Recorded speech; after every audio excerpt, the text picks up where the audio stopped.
이곳에 와주셔서 정말 기쁩니다. 언제 어디서나 예배를 드릴 수 있는 Discover Church 온라인 새로운 메시지를 들으시겠습니다.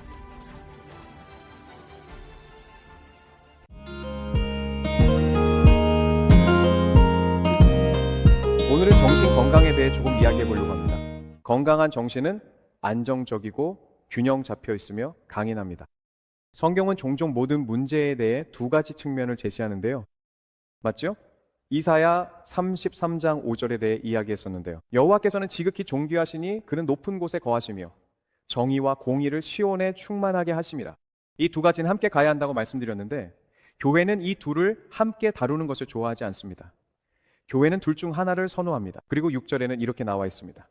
내 시대에 평안함이 있으며 구원과 지혜와 지식이 풍성할 것이니 여호와를 경외함이 내 보배니라. 여러분은 이 혼란스러운 시대를 이겨내기 위해 지혜와 지식이 필요할 것입니다. 시애틀, 미니애폴리스, 댈러스, 그리고 혼란에 빠진 모든 거리들, 로스앤젤레스도요. 그곳의 문제들을 여러분이 해결할 수는 없을 것입니다. 그리고 이런 일은 계속 올 것이고 전 세계적으로 퍼질 것입니다. 멜버른에도 이런 일이 닥칠 것입니다. 이것은 시대의 영이기 때문에 온 세상에 퍼질 것입니다. 그리고 이런 종류의 영은 여러분이 혼자 있을 때에 종종 느낄 수 있습니다. 그렇죠? 그 생각들을 그냥 놔두기도 하는데요. 만약 여러분이 떠오르는 모든 생각들을 그냥 다 놔둔다면 여러분은 미쳐버릴 수도 있습니다. 정말 그렇습니다. 여러분만 그런 게 아닙니다. 여러분은 안정되어야 합니다. 그러려면 지혜와 지식을 얻어야 합니다.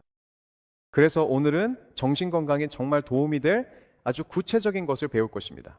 하지만 그 내용은 마지막쯤에 다룰 예정입니다.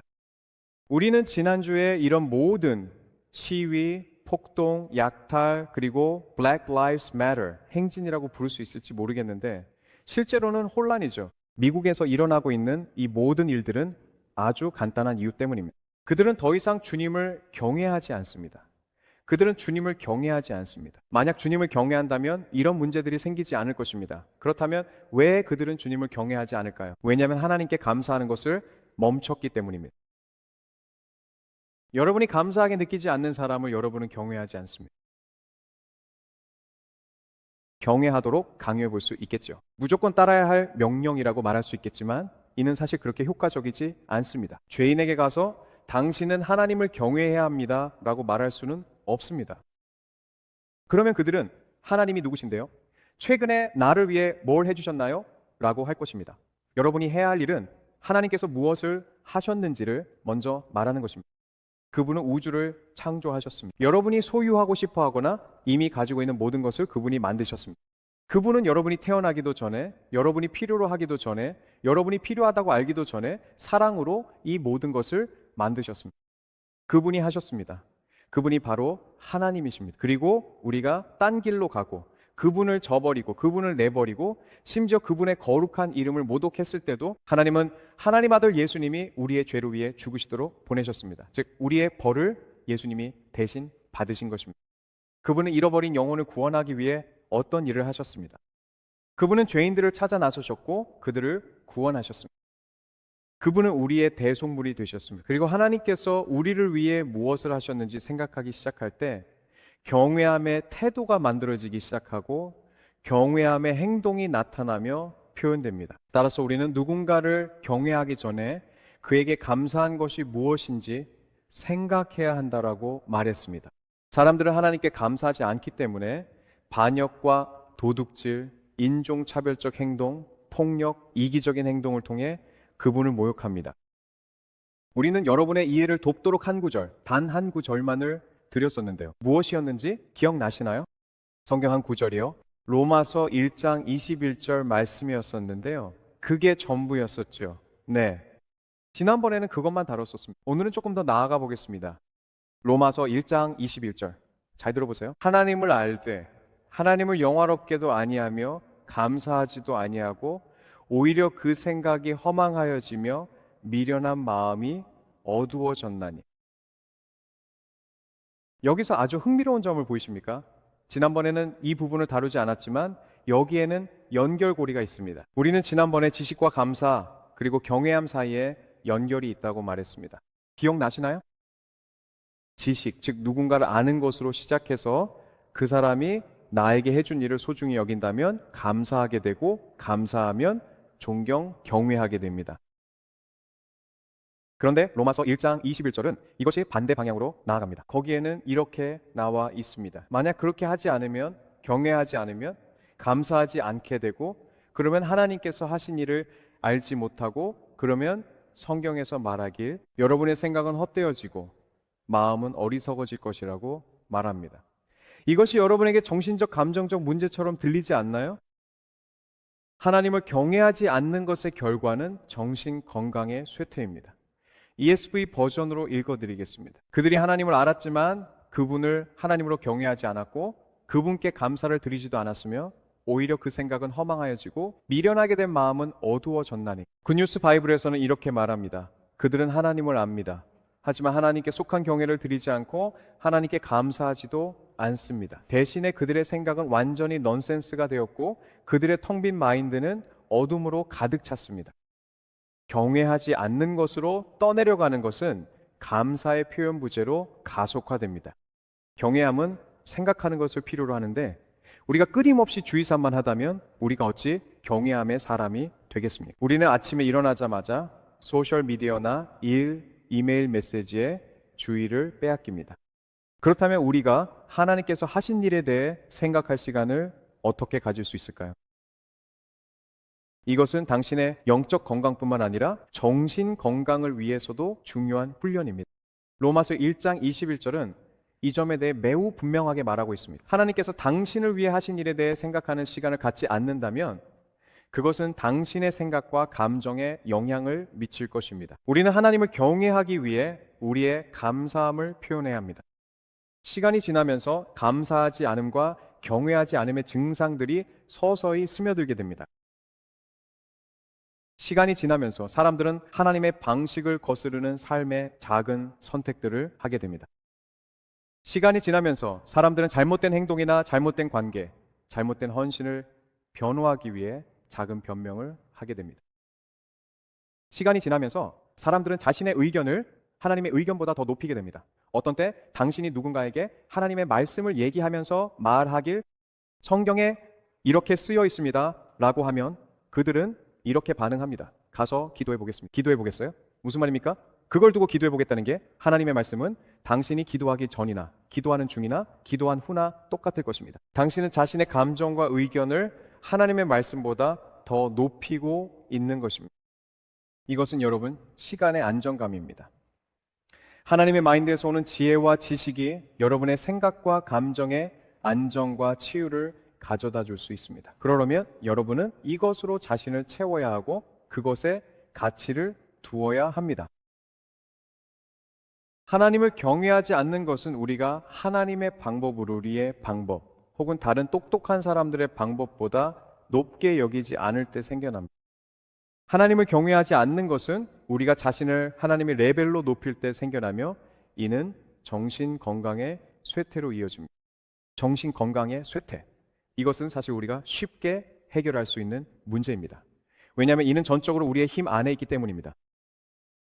아시다시피 약물은 사람에게 영향을 미칠 수 있습니다. 약물은 여러분의 기분을 바꿀 수 있고 화나고 분노하게 만들 수 있으며 사고를 흐리게 할 수도 있습니다. 약물을 복용할 수도 있지만 감사하는 태도를 기를 수도 있습니다. 사실 이는 정말 간단한 일이고 치유와 완전히 연결되어 있습니다. 거듭 보여지는 것은 이것이 정신적, 감정적, 신체적 치유와 연결되어 있다는 것입니다. 누가복음 17장으로 함께 가보시죠. 누가복음 17장은 감사의 태도가 얼마나 드문 것인지 보여줄 것입니다. 이것은 드문 일입니다. 그래서 아마도 건강한 정신이 드문 것 같습니다. 놀라운 일이 아니죠. 그렇지 않습니까? 누가복음 17장입니다. 찾으셨나요? 찾으셨으면 아멘이라고 해주세요. 아멘. 좋습니다. 교회 3분의 1 정도만 대답하신 것 같네요. 거기로 가주시겠어요? 여러분의 성경, 태블릿, 아이폰 등 어떤 것이든 좋으니 꼭 따라와 주세요. 무엇을 갖고 계시든 그걸로 누가복음 17장에 가보겠습니다. 찾으실 시간을 드리겠습니다. 누가복음 17장 11절입니다. 이제 읽어도 될까요? 네, 좋습니다. 네, 11절입니다. 예수께서 예루살렘으로 가실 때에 사마리아와 갈릴리 사이로 지나가시다가 한 말에 들어가시니 나병 환자 10명이 예수를 만나 멀리 서서 소리를 높여 이르되 예수 선생님 우리를 불쌍히 여겨 주십시오 하거늘 보시고 이르시되 가서 제사장들에게 너희 몸을 보이라 하셨더니, 그리고 이것은 모세의 계명이었죠. 맞죠? 그래서 구약이 조금 언급되었습니다. 모세는 나병이 나았을 때 제사장에게 가서 몸을 보이라고 했고, 제사장이 확인 도장을 찍어주면 이제 깨끗해졌다고 인정받는 거예요. 그렇죠? 오늘날로 치면 코로나 바이러스에서 완치되었습니다. 이제 여행하셔도 됩니다 라는 것과 비슷하죠. 제사장들이 해 주어야 했던 인증이 바로 그런 종류의 것이었습니다. 그리고 나병은 전염성이 있었고 그 옛날의 공포 그 자체였습니다. 나병에 걸리면 아무도 다시는 당신과 함께하고 싶어 하지 않습니다. 당신의 아기에게 입맞춤도 할 수 없고 배우자에게도 입맞춤을 할 수 없습니다. 당신은 나병 환자이면 당신은 사회에 머무를 수 없고 다른 나병 환자들이 있는 나병 환자촌으로 가야 합니다. 이건 정말 심각한 질병이었죠. 팬데믹에 대해 이야기하자면 나병을 보기 전까지는 진짜 팬데믹을 본 게 아닙니다. 그래서 이 10명은 예수님에게서 멀리 떨어져서 있었습니다. 왜냐하면 그들은 공공장소에 있을 수 없었고 예수님께 가까이 갈 수도 없었기 때문이죠. 하지만 그들은 소리쳐서 말하길 우리를 불쌍히 여기소서라고 했고, 그러자 예수님께서는 가서 제사장들에게 너희 몸을 보이라고 말씀하셨습니다. 이건 완전히 믿음의 행동입니다. 그 문화의 사람들은 내가 제사장에게 내 몸을 보여서 뭐 하겠어? 난 아직 낫지도 않았는데 라고 알고 있기 때문입니다.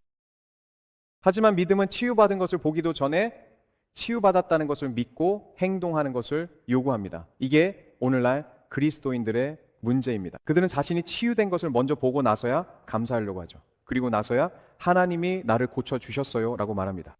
그들은 응답을 먼저 보고 싶어 합니다. 응답을 먼저 느끼고 싶어 하죠. 그 후에야 이제 믿음이 생겼다고 합니다. 아니요, 그렇지 않습니다. 이미 보고 이미 느꼈다면 불교 신자라도 응답 받았다고 할 수 있고, 하나님을 미워하는 무신론자나 불신자라도 그래, 응답을 받았네, 훨씬 좋아 보여라고 할 수 있습니다. 하지만 당신이 나는 믿어요 라고 말하는 게 겉으로는 아무 변화의 징조가 없는 그때일 때, 그게 바로 믿음입니다. 그게 하나님이 요구하시는 것입니다. 그래서 하나님께서, 예수님께서 가서 제사장들에게 너희 몸을 보이라 라고 말씀하신 것, 자연적으로 생각하면 전혀 말이 안 되지만 이것이 바로 믿음입니다. 그래서 그들이 가는 도중에 바로 깨끗함을 받았습니다. 그들은 예수님의 말씀을 믿음으로 순종함으로써 고대 시대에 가장 무서웠던 전염병에서 치유받았습니다. 15절입니다. 그중 한 사람이 자기가 낳은 것을 보고 돌아와 큰 소리로 하나님께 영광을 돌리며 돌아와 예수의 발 아래 엎드려 감사하니 그는 사마리아 사람이라. 예수께서 대답하여 이르시되 10사람이 다 깨끗함을 받지 아니하였느냐? 그 9은 어디 있느냐? 이 이방인 외에는 하나님께 영광을 돌리러 돌아온 자가 없느냐? 하시고 그에게 이르시되 일어나 가라. 내 믿음이 너를 구원하였느니라. 그래서 이 신명의 나병 환자 이야기를 통해 우리가 배워야 할 두 가지 주요 교훈이 있습니다. 첫 번째, 하나님은 존경받기를 기대하십니다. 하나님은 존경받기를 기대하십니다. 하나님은 감사받기를 기대하십니다. 하나님은 누군가가 당신을 위해 무언가를 해 주었을 때 당신이 그것을 알고 말로 표현하기를 원하십니다. 이 이야기의 두 번째 포인트는, 감사는 우리의 시선을 선물의 근원에 집중하게 하고 선물 주신 분보다 선물 자체만을 더 감사하는 것을 거부하게 합니다. 다시 한번 말씀드리겠습니다. 감사는 우리의 시선을 선물의 근원에 집중하게 하고 선물을 주신 분보다 선물 자체에 더 감사하는 것을 거부하게 합니다. 이것은 건강한 마인드를 갖기 위해 아주 중요합니다. 존경하지 않는 것은 현실에 대한 정신적 왜곡이 만들고 이는 감정적으로 우울하게 합니다. 우리가 물건을 숭배하고 자신을 숭배하며 심지어 다른 사람들을 하나님보다 더 숭배할 때, 자연적인 것들을 하나님 아버지보다 더 감사할 때 그것은 우상 숭배로 이어집니다. 육적인 사람들은 창조주 하나님보다 자연과 나무, 태양, 환경을 더 소중히 여기고 감사해야 합니다. 성경은 이것을 어리석고 망상적이라고 말합니다. 그것은 우울하고 우상 숭배적입니다. 경외함이 점점 드물어지고 있는데 그 이유는 감사가 점점 드물어지고 있기 때문이고, 감사가 드물어지는 이유는 생각하는 것이 드물어졌기 때문입니다. 우리는 사람들이 무엇을 해 주었는지에 대해 생각해야 합니다. 20명의 나병 환자 중에서 오직 한 명만이 예수님께서 해주신 일을 생각했고, 이를 귀히 여겼고, 주께서 하신 일을 귀히 여겼고, 그래서 그것을 말로 표현했고, 되돌아와서 말하길 나병을 고쳐주셔서 감사합니다 라고 했습니다. 그리고 예수님께서는 매우 감동하셨습니다. 이 사람이 건강한 정신을 가지고 있다고 생각하지 않으십니까? 그것은 단순히 육체적인 치유만이 아니라 정신적으로도 건강한 것이었습니다. 그가 돌아와서 그렇게 한 것은 정서적으로도 건강한 행동이었습니다. 누군가가 당신의 나병을 고쳐주었는데도 그냥 떠나서 다시는 돌아오지 않는다면 그것은 정서적으로 문제가 있다고 생각합니다. 그들은 나중에 문제가 생길 겁니다. 육체적으로만이 아니라 나병은 분명히 다시 올 수 있고, 그보다도 정신적, 정서적으로 이는 그 나머지 9명에게 뭔가 균형이 맞지 않다는 것을 보여줍니다.